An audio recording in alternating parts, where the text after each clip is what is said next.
have 2 minutes for everybody to speak.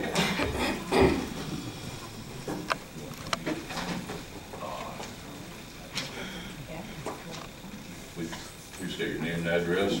Deidre Dot, 5193 West, County Road 800 North, Royal Center, Indiana. I would like it to be on public record that I'm here today to notify you that I am providing you with 61 more signatures from residents and landowners requesting an increased setback from WEX projects. This brings the total number of petition signers to 1,625. According to the 2010 census data from the census.gov, Adams Township has a population of 895. 243 of these people are children under the age of 18. That means there are 652 voting adults in that township. Bethlehem Township has 613 voting adults 18 years and over, Boone 1,096, Harrison 595. In total, there are 2,956 adults in the voting age in these 4 townships. 1,625 of them have signed the petition for increased setbacks. That means 54.97% of these people in those townships are opposed to the current setbacks. Mr. Anderson, you should especially be interested in these numbers as you are elected to serve these townships. May I present these, please? Thank you for coming forward.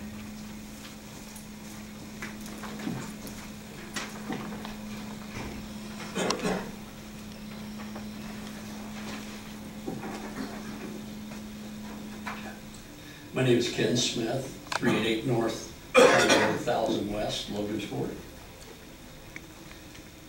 My name is Ken Smith. I am a Cass County pastor, currently serving at the First Baptist Church in Camden. I also serve as a volunteer chaplain at the Cass County Jail, rotating Sunday services and visiting with the male inmates on Fridays each week.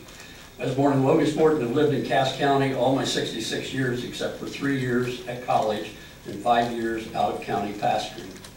When I drive through the Chalmers and Wolcott areas, I must admit, when I look at the wind turbines, I ask myself, what is wrong with these people?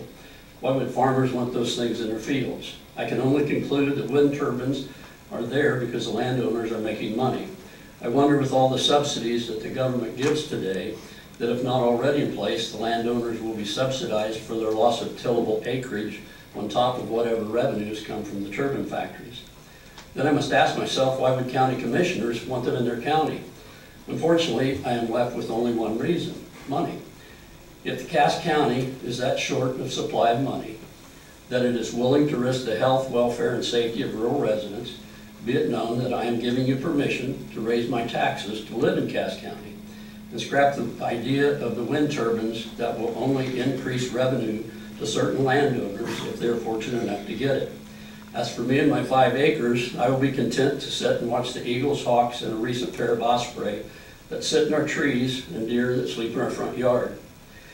At the recent meeting at the Cass County Fairgrounds, we learned the misfortunes of people from Canada, Ohio, and Michigan that live in wind turbine farms. I don't need those kinds of problems. I also learned that when the wind turbines wear out, they will probably be left to the landowners. What is that going to cost the taxpayers in brownfield cleanup cost? One thing almost certain: if the wind turbines are constructed, there will most likely be a new set of commissioners next election. The new commissioners will then have to deal with the problems they are inheriting from the previous commissioners. One leadership fact I learned from ministry: I will someday leave the church, but the community and the people will still be there. What am I going to leave them with? Commissioners, what will your legacy be? Thank you. I would like to applaud Dr. Anderson. Sir, your 2 minutes are up. Thank you.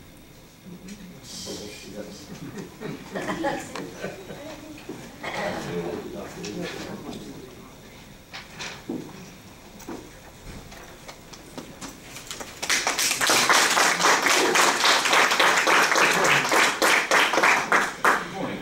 My name is Kyle Reed. I live at 3049 West, 500 North, Royal Center. For the public record, on February 6, 2018 Talk of the Town radio show, Commissioner Sailors and Anderson stated they think we get all of our facts from Facebook and alleged that they have never been provided with any factual information. Today I would like to give a brief synopsis of the factual information that we provided to the commissioners since December, since you two seem to have forgotten. In December, we provided you with an 11-page packet of detailed information regarding setback data in other Indiana counties, as well as setback data from experienced wind power nations. It provided comparison data of this project to other WEX projects. It provided evidence of sound studies from peer-reviewed studies. And it also provided a link to the CAPENIS database, which provides 158 pages of evidence of malfunction, injuries, and fatalities involving industrial wind turbines. And later meetings, we provide you with emails we obtained from White County regarding White County setbacks were set further away from the Wabash to not drop property values. We provided you with information on unbiased government study done by Minnesota Department of Commerce, which provided an international review of policies and recommendations for wind turbine setbacks around the world. We provided you with emails from Brad Wilo, which he states the turbines will be 3.6 to 4.2 megawatts, and that the res most commonly installs Vestas turbines. We provide you with copies of Vestas website that states 4.2 megawatt turbines could be up to 820 feet tall. We provided you with actual decommissioning estimates we have obtained from 2 different companies. We provided you with actual complaint forms from Tipton County. We have had people stand up here and directly tell you that Commissioner Wadani and Res Seldman told that coal land had been signed up, which we all know that's an outright lie. For you to claim on a radio show that we provided you with no facts is just another lie. But it's unfortunate for all of us that in this way you treat people you're elected to serve.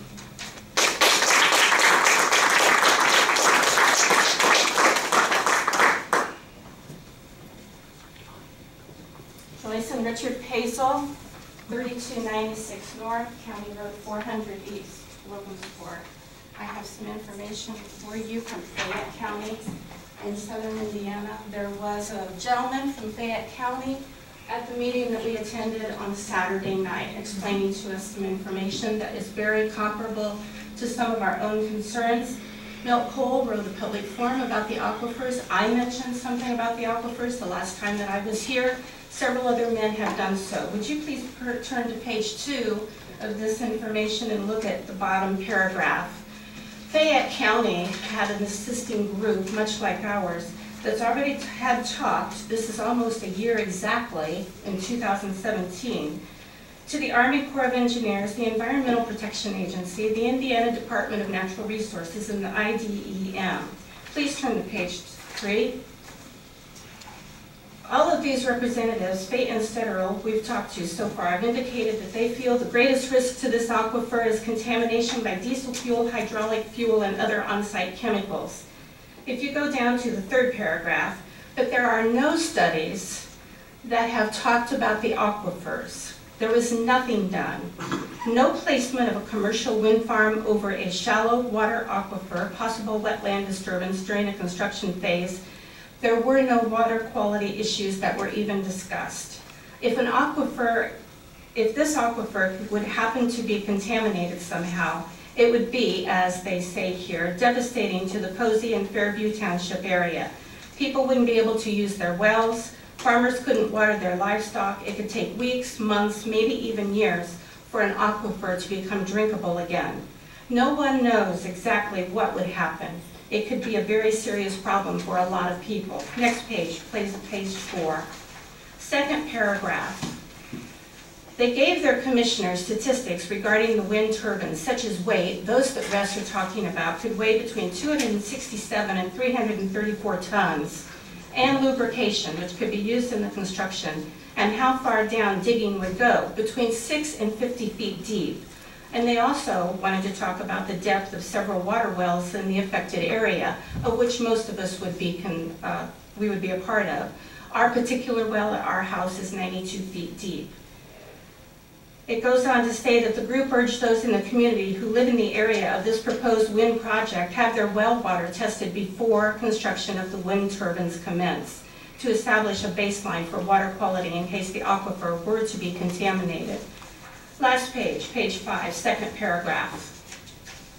According to this document, what we're asking for today from the Fayette County Commissioners is cooperation.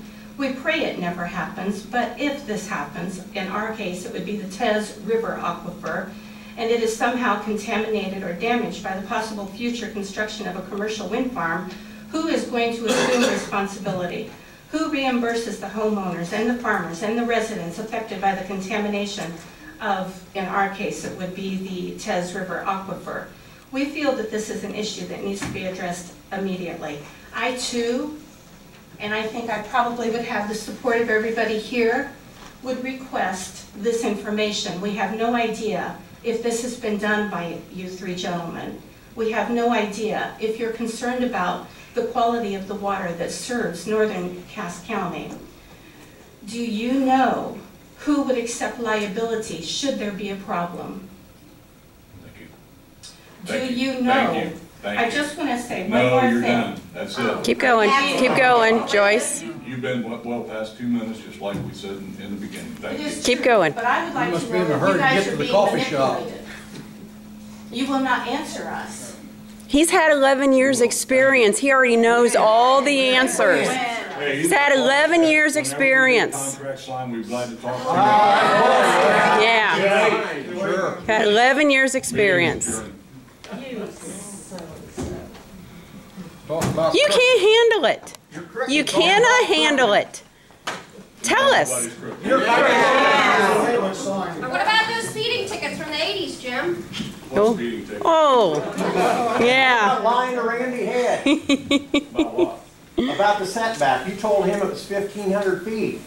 I talked to him and he said that comes straight from you. It did. It's 1,000 feet. It's 1,000 feet for our ordinance. No, That's what he asked. that's right. That's what he asked. No, he asked what the setbacks would be. No, Setbacks would be. no, I No. talked to him. You're wrong.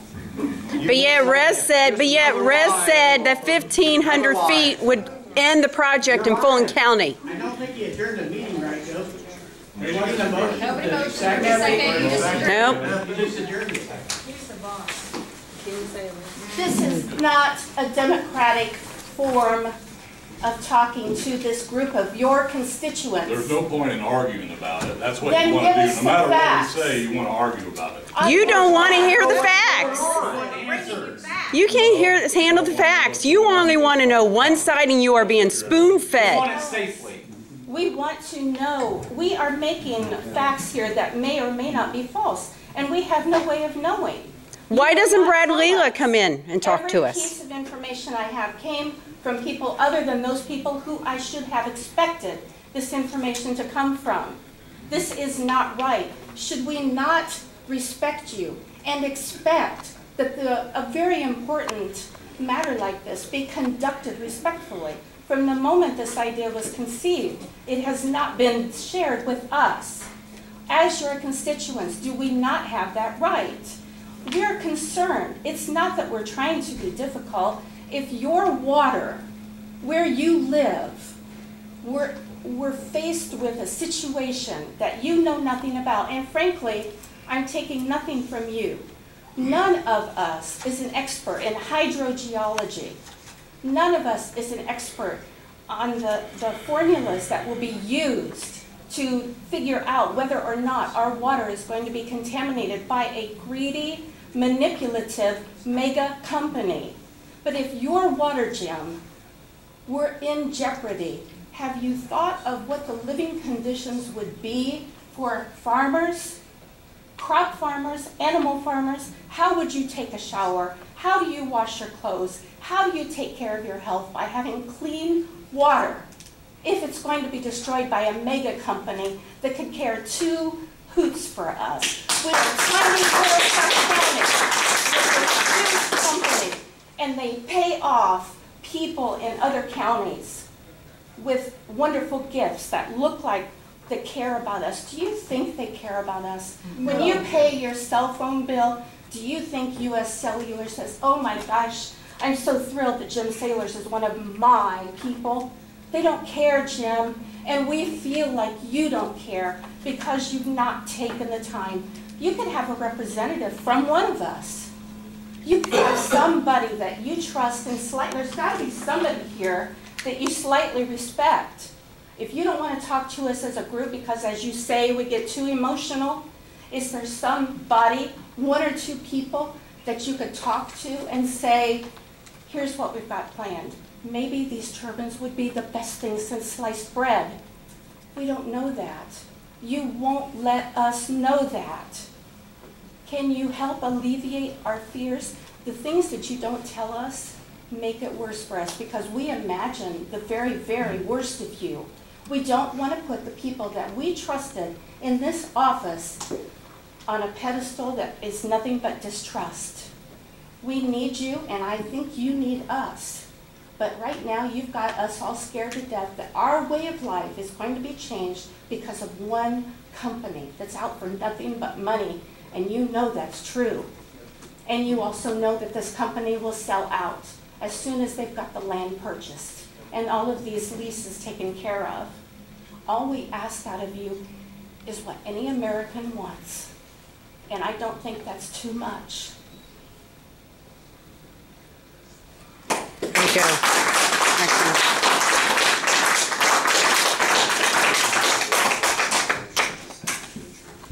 Yeah. We did. They did. They were busy talking.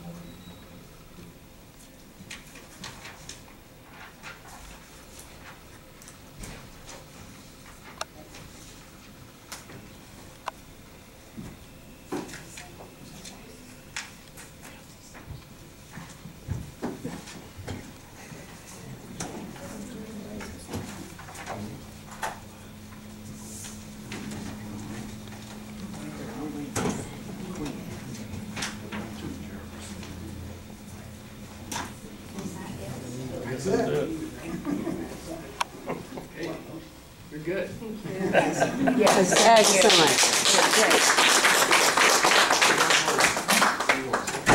They think this is a freaking game. Let's see if all three of them are crooked.